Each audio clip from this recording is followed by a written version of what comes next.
আল্লাহ রে,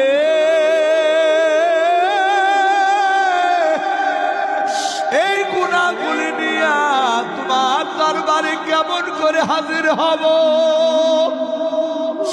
আল্লাহ, বড় ভয় লাগে।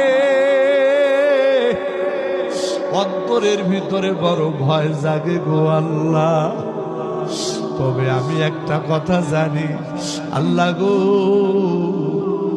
মানুষ যতই গুনাহ করুক না কেন, মানুষের এই গুনার শেষেও তো তোমার রহমত আছে গো আল্লাহ।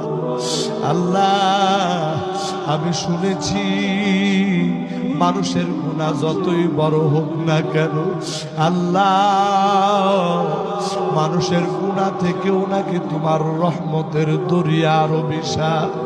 ও গো মালিক, জীবনে তোমার সিজদা দেই না।